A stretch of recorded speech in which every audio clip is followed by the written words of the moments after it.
Hey YouTube, this is Southern Prepper One, and I'm excited today. You know why I'm excited? I'm a prepper. A lot of people out there say preppers are crazy. And you know what? There are some crazy preppers, but they're not crazy because they're they're crazy because they're just crazy. But let's throw those aside. We're not going to talk about that. I am excited I'm a prepper. You know, if you want to call me a prepper, if you want to call me a crazy prepper, I'm going to wear that as a badge of honor.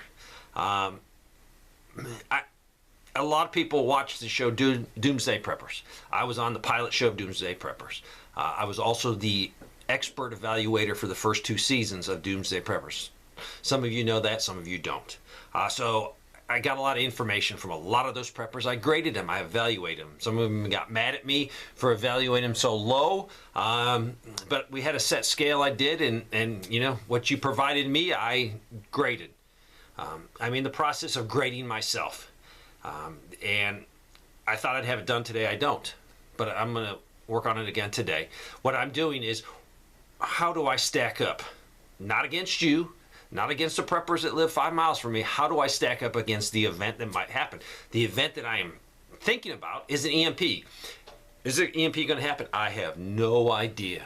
It is a chance of an EMP happening is very small, but if an EMP happens, the impact on your life is going to be huge. Astronomical. So that's what I'm going to evaluate myself. Could I survive? And it was like last week, if that balloon that was going across the United States was actually the balloon. When you say the balloon, it means just SHTF. And some of you said, what's SHTF? The crap has hit the fan. If that would have happened last week, that's where I'm evaluating myself. And I'm evaluating myself for, can I survive a week or 2 weeks or a month? I'm evaluating myself if I could take care of my family, my wife, my son, friends, kids, grandkids. Could I take care of them indefinite with no outside support, in the sense of, you know, running to Walmart, running to the bank to get money to go buy something? No. Do I have what it takes right here? Do I have a network of people that I could count on?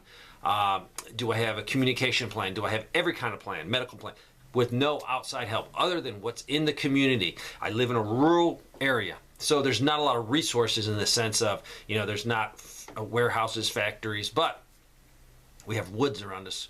We have the forest that can provide a lot of food. We also have country folks that are very smart. We're expecting our heifer is pregnant, and we're getting a little worried, like, when's this thing coming? So we had friends that live not far come over, look at our cows. They're cow experts, and they said we probably got a couple of weeks to go.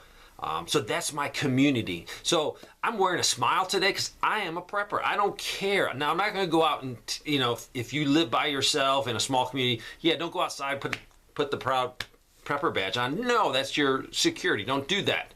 But in your head, when these people say, oh, preppers are crazy, nope, I'm a prepper. I'm proud of it because I'm taking responsibility.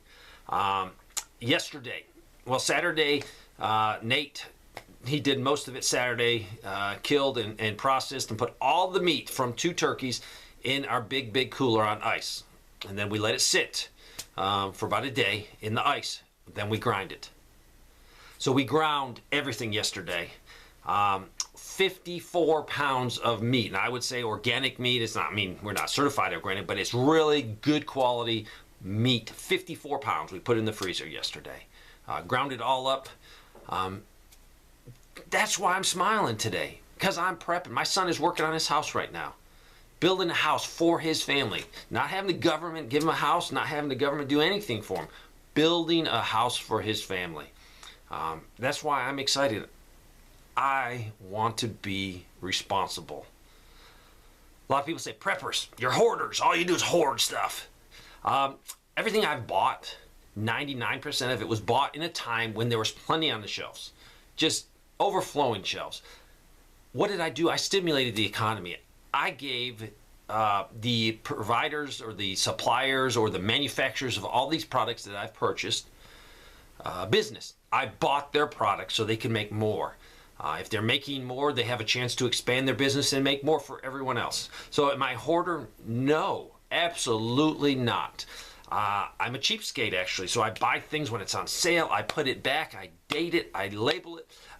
It's a pain. It's a hardship. It's pain in the neck to do all that stuff. And then when you buy a new one, you got to go there. You take an old one out, take it to the house, to the wife's pantry, put that in the other pantry.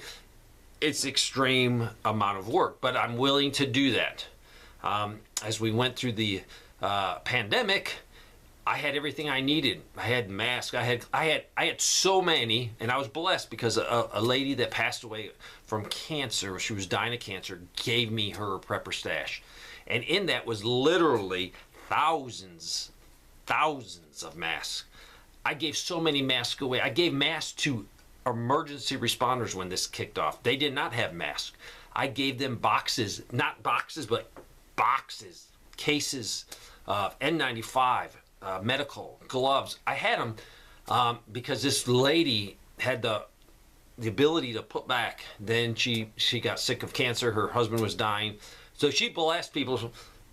She didn't even know she was blessing people after she passed, but she was blessing a lot of people. So people that say preppers are crazy, preppers are hoarders. I'm a logistical specialist, and that's what I look at it. Hundreds and hundreds of years ago, yes, people had gold and silver, but they also had livestock. They had ways to grow food. So I'm a logistical specialist. People say preppers are selfish. They're just looking out for themselves. 99% of the preppers I know are exact opposite of selfish. They're trying to help people. They're trying to give people ideas. They're trying to share their skills, from gardening to putting solar panels up. It's insane.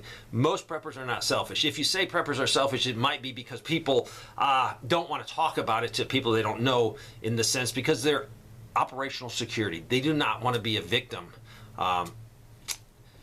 Let's go to emergency response. When a crisis happens, there's limited amount of firefighters, EMS, police, search and rescue, very limited. So if I can do what I can do for my family and not have them have to worry about me, I don't have to have them drop food off at my house and water off and MREs if there's a natural disaster. I say I'm good. Now, some people will say, take it because you don't want to show your neighbors, or if you live in an area where there's not a lot of preppers, that, hey, I'm fine. You might want to blend in and become a gray man. So you might want to take it because you also might need it because you don't know how long the crisis is going to last, or you might be able to then share it with other neighbors. So emergency responders won't have to worry about you. So that's being a caring person in your community. People say, I share this stuff with my family members, and my family members say I'm crazy. They laugh at me. I get so many. My family members make fun of me. You have a moral obligation to try to help them. But when they decide that, and they make fun of you and they don't want to hear what you're going to say, keep your mouth shut. Hush. The only way they're going to want to have help is if they all of a sudden open their eyes and say, oh my gosh, the world is falling apart. The earthquake we had in Turkey right now, devastation beyond words. We've had supply shortages for years.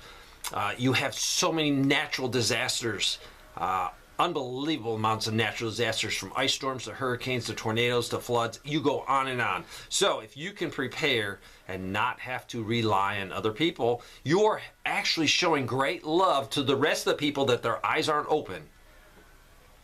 Some of these people that send me messages say, I can't move because I'm the only person that can take care of these people, or if something bad happens, I want to be able to help or share my supplies. And then I talk to these people and I say, okay, what do you got? I got a year's supply of food for me. And then I say, all right, how many people in your family that are not prepping that you want to help? Well, I got 10 or 9 or 7. I'm like, okay, so you realistically got a month of food. What's going to happen when you share all your food with these people? Then you have nothing. And then some of them have children. They say, well, I got a couple kids. I'm like, whoa, your responsibility, husband and wife, or boyfriend and girlfriend, well, whoever your significant other is, then your children, your grandparents that are old, those are your responsibilities. If your second cousin or your niece and nephews aren't doing nothing, and you've told them, hey, things are severe, and they laugh at you, just dust your hands off and go on. But be ready to step in and say when their eyes open, because their eyes are going to open, and then you have to step in and they won't think you're crazy. Some people live in very bad areas because they don't want to move, because then if they move, they won't be able to help them in the crisis time. If you live in a bad area, you're probably not the right area to be. Now, if you have a responsibility to an elderly parent where you have to take care of them, bathe them, feed them, take care of their daily needs, that's different.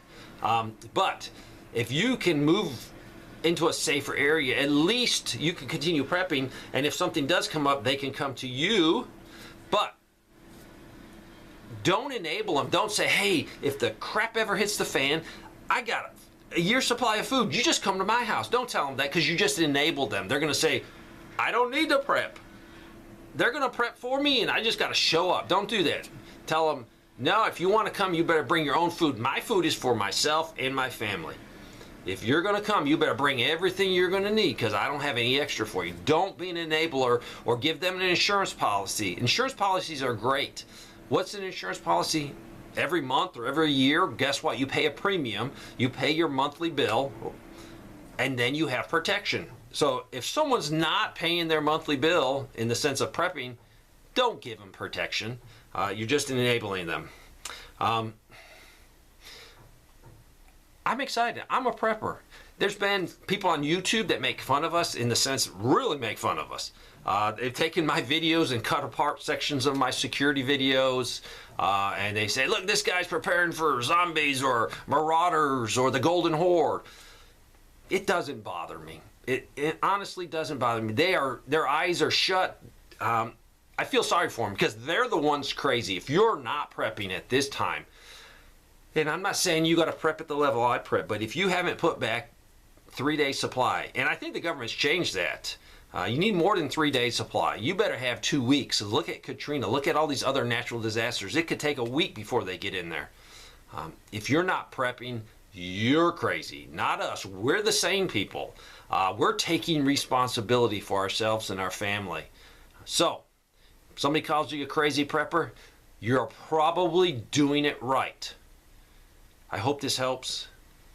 Be encouraged. There's bad things happening all around us. Just keep prepping, keep praying, keep seeking the will of God to how you're going to relate to people, how you're going to help them. You don't have a moral obligation to help everyone. In a crisis situation, take care of your core responsibility. Then, if you can do something, do it. But you know what? Don't feel bad if your family members are going hungry and you've warned them for years. Take care of your kids. Take care of your elderly people that can't take care of themselves. And your second cousin or your niece and nephews or brothers and sisters that are grown adults, if they haven't prepped, they haven't prepped. You can't save everyone. You have a lifeboat. Figure out how many people you can put on your lifeboat, how many you can feed, how many you can take care of. And that's it. A lifeboat's great, but if you throw extra people on a lifeboat, what happens to it? It sinks. And then you're all in trouble. I hope this helps. I'm excited when they call me a crazy prepper, because that means I am doing it right. Thanks for watching.